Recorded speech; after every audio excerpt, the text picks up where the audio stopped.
அது 14ஆம் நூற்றாண்டு. தமிழகத்துல ஒரு மறைக்கப்பட்ட ராஜ்யம். அங்க காதலும் இருந்துச்சு. அந்த காதல விட வலிமையான துரோகமும் இருந்துச்சு. இன்று நாம் பார்க்க போவது பழிவாங்க துடிக்கும் ஒரு இளவரசியின் ஆத்மாவை பற்றிய உண்மையான கதைதான். அழகான நந்தவனத்துல நிலாவதியும் வீரதேவனும் பேசிக் கொண்டிருக்கிறாங்க. வீரதேவன் என்ன சொல்றாருன்னா, நிலா, போர் மேகங்கள் சூழ்ந்துள்ளன. நான் போர்க்களத்துக்கு செல்ல வேண்டும்.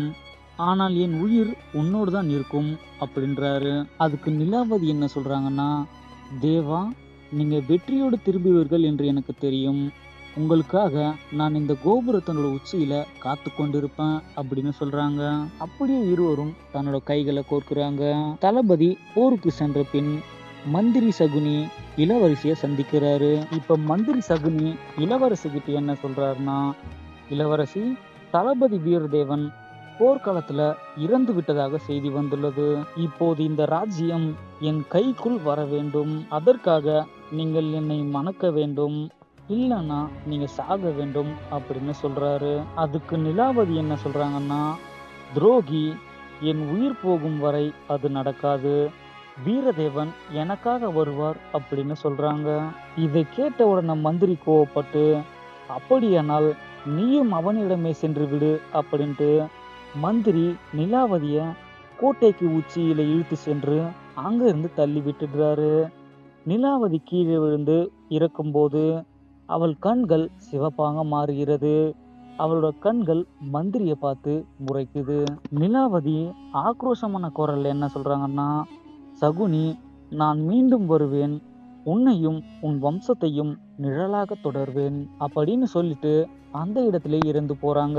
சில வருடங்களுக்கு பிறகு அந்த கோட்டை பாழடைந்து கிடக்கிறது. மந்திரி இப்போது ராஜாவாக இருக்கிறான். இரவு நேரத்துல மந்திரியின் அறையில விளக்குகள் அணைந்து எரிகிறது.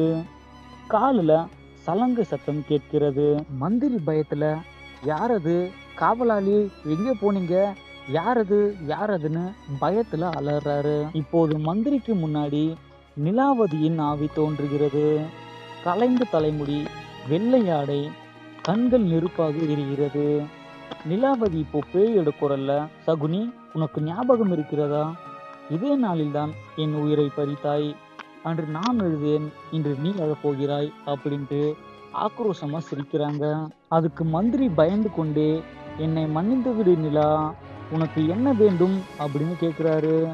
அதுக்கு நிலாவதி, உன் மன்னிப்பு அல்ல, உன் ரத்தம் தான் எனக்கு வேண்டும் அப்படின்ட்டு ஆக்ரோஷமா மறுபடியும் சிரிக்கிறாங்க. மந்திரி பயந்து கொண்டு அங்க இருந்து ஓடுறாரு.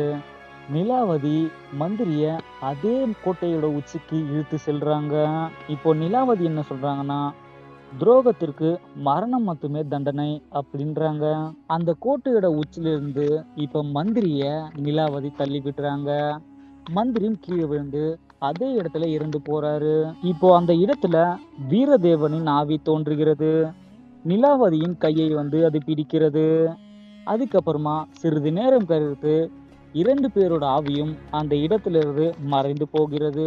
இன்றும் அந்த பழைய கோட்டைக்கு நடுவே ஒரு பெண்ணின் சலங்கை சத்தம் கேட்பதாக மக்கள் சொல்லுறாங்க. துரோகம் இழைக்கப்பட்ட அந்த ஆத்மா இன்றும் அங்கு காதலனுக்காக காத்திருக்கலாம் அப்படின்னு சொல்றாங்க. இந்த உண்மை கதை உங்களுக்கு பிடிச்சிருந்தா லைக் பண்ணுங்க, ஷேர் பண்ணுங்க, மறக்காம சப்ஸ்கிரைப் பண்ணிட்டு கூட வர பெல் ஐக்கானை சேர்த்து கிளிக் பண்ணிக்கோங்க. அடுத்து ஒரு உண்மை கதையில உங்களை சந்திக்கிறேன்.